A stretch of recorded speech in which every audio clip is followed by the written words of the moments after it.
Hi எல்லாருக்கும். உங்க எல்லாரையும் கதை கேட்குறதுக்கு அன்போடு வரவேற்கிறேன். It's me Pramisha Gerald. Okay, கதைக்குள்ள போகலாமா? நைட் டைமில், அதுவும் 12 மணிக்கு உங்கள் வீட்டு கதவை யாராச்சும் தட்டுறாங்க அப்படின்னா நீங்கள் திறப்பீங்களா மாட்டீங்களா? எனக்கு நீங்கள் கமெண்டில் சொல்லுங்கள் பார்க்கலாம். கதைக்குள்ள போகலாமா? 12 மணிக்கு யாராச்சும் கதவு தட்டினாங்க அப்படின்னா நீங்கள் திறக்கக்கூடாது. ஓகே. இன்னொன்று, நமக்கு தெரிஞ்சவங்க வாய்ஸில் யாராச்சும் கூப்பிடுற மாதிரி இருந்துச்சு அப்படின்னா டக்குன்னு எல்லாம் திரும்பி பார்த்துடக்கூடாது. சரியா? அதையும் மீறி டக்குன்னு நமக்கு தெரிஞ்சவங்க தானே, தெரிஞ்சவங்க வாய்ஸில் தானே இருக்குது அப்படின்னு திரும்பி பார்த்துட்டீங்க அப்படின்னா அது கண்டிப்பாக உங்களை அடிச்சிடும். இது நடந்ததுக்கப்புறம் ஒன்லே நீங்கள் யாரோ அடித்த மாதிரி இருந்துச்சுல்ல, வலிக்குதே, அந்த மாதிரி ஃபீல் பண்ணலாம். அப்படி இல்லைன்னா வீட்டுக்கு போய் படுத்து தூங்கி அடுத்த நாள் காலையில் எந்திக்காம கூட போகலாம். ரெண்டில் எது வேணாலும் நடக்கலாம். ரோகிணியும் அவளோட வீட்டுக்காரரும் ஒரு வீட்டில் அழகாக வாழ்ந்துட்டு வந்தாங்க. ஆனால் ரொம்ப நாள் அது நீடிக்கல. வறுமை, கடன், இந்த மாதிரிப்பட்ட காரணத்தினால வெளிநாட்டுக்கு வேலைக்கு தேடி ரேவதியோட கணவர் போக ஆரம்பித்தார். ரொம்ப கஷ்டத்தோட, கண்ணீரோட. சரி அப்படின்ட்டு ரேவதியும் வழி அனுப்பி வச்சா. போகும்போது அவர் சொல்லிக்கிட்டு போனார், சீக்கிரமாக கடனெல்லாம் அடித்து நான் திரும்பி வந்துடுவேன், 2 பேரும் சேர்ந்து சந்தோஷமாக வாழலாம் அப்படின்னு. கண்ணீரோட அவன் வழி அனுப்பி வச்சா. அப்படியே கொஞ்சம் மாதங்கள் அப்படி கடந்து போச்சு. ஒரு நாள் ரேவதி கிணத்தடியில் எல்லா துணியும் போட்டு துவைச்சிட்டு இருந்தா. அப்போ அவளுக்கு சடனாக ஒரு உணர்வு, யாரோ காலை சுரண்டுற மாதிரி.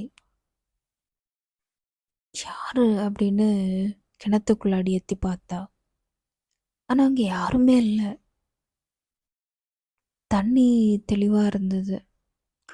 ஆனால் இல்லையே, எனக்கு இந்த உணர்வு இருந்துச்சு அப்படின்னு டவுட்லே திரும்பவும் உட்காந்து துணியெல்லாம் துவைக்க ஆரம்பிச்சா. திரும்பவும் யாரோ சுரண்டாங்க. டக்குன்னு உள்ள பார்த்தா கூட யார் அது, இருள் மீன் குஞ்சா இருக்குமோ அப்படின்னு கொஞ்ச நேரம் அப்படியே பார்த்துக்கிட்டே இருந்தா. இல்லை, யாரும் இல்லை, ஏதோ என்னோட தனியாக இருக்கேன்ல, அதனால் ஒருவேளை மனப்பிரமையாக இருக்கும், இல்லை கண்டிப்பாக குட்டி மீனாக இருக்கும் அப்படின்னு நினச்சிட்டு திரும்பவும் துணிகளை துவைக்க ஆரம்பிச்சிட்டா. அப்புறம் கொஞ்ச நேரத்திலேயே 2 கை வச்சு யாரோ அவ காலை பிடிச்சி இழுக்கிற மாதிரி இருந்துச்சு. ஒரு நிமிஷம் அவளுக்கு தூக்கி வாரி போட்டுடுச்சு. ஐயோ அம்மா, ஹெல்ப் பண்ணுங்க, உதவி பண்ணுங்க, பண்ணுங்க பண்ணுங்க அப்படின்னு கத்தி கூப்பாடு போடுறா. அங்கே யாருமே இல்லை, அங்கே யாரும் வரவும் இல்லை. அதுக்கு பதிலாக ஒரு விஷயம் நடந்துச்சு. பின்னாடி இருந்து யாரோ ஓங்கி மிதிச்ச மாதிரி இருந்தது. ரேவதி ஐயோன்னு கத்திக்கிட்டே கிணத்துக்குள்ளாடி போய் விழுந்துட்டா. தண்ணியில் போய் விழுந்து உள்ளே போயிட்டா. உள்ளே போய் கொஞ்ச நேரம் தடுமாறுறா அங்கே இங்கன்ட்டு. அந்த கல்லுலெல்லாம் போய் இடிப்படுது. கொஞ்ச நேரத்துக்கு அப்புறம் ஆட்டோமேட்டிக்காக அப்படியே யாரோ விட்ட மாதிரி இருக்கு. டக்குன்னு எழும்பி மேலே வர்றா, தடுமாறி மேலே வரைக்கும் வந்து சுற்றி முற்றி பார்க்குறா. அங்கே யாருமே இல்லை. எப்படி உள்ளே போன, எப்படி வெளியில் வந்த அப்படின்னு யோசிச்சுட்டு ஸ்டன் ஆகி கொஞ்ச நேரம் அப்படியே நிற்கிறா. அப்புறம் டக்குன்னு ரியலைஸ் பண்ணி, ஐயோ! இந்த இடத்துல இனிமேல் நம்ம நிற்கவே கூடாது. ஏதோ ஒன்று இருக்கு. கண்டிப்பா இருக்கு. அப்படின்னு ஓட ஆரம்பிக்கிறா. துணியெல்லாம் அப்படியே இருந்த இடத்துல வச்சுட்டு ஓட ஆரம்பிக்கிறா. போயிட்டே இருக்கும்போது வழியில அவளோட ஃப்ரெண்டு பார்க்குறா. இவ பதறி தப்பு தப்பா நனைஞ்சு அந்த மாதிரி போயிட்டு இருக்கத பார்த்த உடனே, ஏய் ரேவதி, என்னாச்சு? ஏன் இந்த மாதிரி நனைஞ்சு வந்திருக்க? என்னன்னு சொல்லு அப்படின்னு கேட்குறா ரேவதியோட ஃப்ரெண்டு. அதுக்கு, எனக்கு கிணத்து பக்கத்தில் இந்த மாதிரிலாம் ஆச்சு, நம்பவே முடியல என்னால், என்னன்னு தெரில எனக்கு அப்படின்ட்டு தடுமாறிக்கிட்டே சொல்கிறா. ரேவதியோட ஃப்ரெண்டு உடனே, ச்சே அப்படியெல்லாம் ஒன்றும் ஆயிருக்காது, என்னை கூப்பிட்ருக்கலாம்ல, நானும் கூட வந்திருப்பேன்ல, எதுக்கு தனியாக போனேன் அப்படின்றா. சரி ஓகே, வா நம்ம பார்க்கலாம் என்னன்னு அப்படின்னு 2 பேரும் சேர்ந்து கிணத்து பக்கத்தில் போகிறாங்க. கிணத்தடி ரொம்ப அமைதியாக இருக்குது. ரேவதியோட ஃப்ரெண்டு ரேவதியை பார்த்து கேட்குறா, என்னெல்லாமோ சொன்ன, ஒன்றும் ஆகலை, கிணத்தடியே அமைதியாக இருக்குது. நீ சொல்கிற மாதிரி ஏதாவது பேய் பிசாசு அப்படின்னா நீ எஸ்கேப் ஆகி ஓடி வந்ததுக்கு இந்த துணியெல்லாம் கிழிச்சு போட்டிருக்கோம்ல, இல்லை கலைச்சாவது போட்டிருக்கோம், வந்து எப்படி இருந்தோ அப்படியே தானே இருக்கு அப்படின்றா. ரேவதிக்கு ஒன்றும் புரியல. அப்படியே யோசிச்சுக்கிட்டே நிற்கிறா. ஆனால் ரேவதிக்கு மனசுக்குள்ளடி ஒரே போராட்டம். இல்லையே, அது கற்பனை கூட இல்லை. என் துணியெல்லாம் நனைஞ்சிருந்தது, நான் கிணத்துக்குள்ளடி போய் விழுந்தேன். இதெல்லாம் யோசிச்சுக்கிட்டே இருக்காவ. அவளுக்கு நைட்டில் தூக்கம் கூட வரமாட்டேங்குது, பயமாக இருக்குது. கொலை நடுங்கி போய் உட்காந்துட்டு இருக்கா.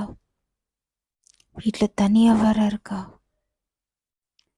சரி, கஷ்டப்பட்டு தூங்கிடலாம் அப்படின்னு போய் படுத்தா அவளுக்கு தூக்கமே வரல. கஷ்டப்பட்டு தான் தூங்குறா. 12 மணி ஆகுது. கதவு தட்டுற சவுண்டு கேட்குது. அவ தன்னையே அறியாமல அப்படியே நடந்து போறா. எழும்பி நடந்து போய் கதவை திறக்கிறா. அங்க வெளியில யாரோ நிக்கிறாங்க.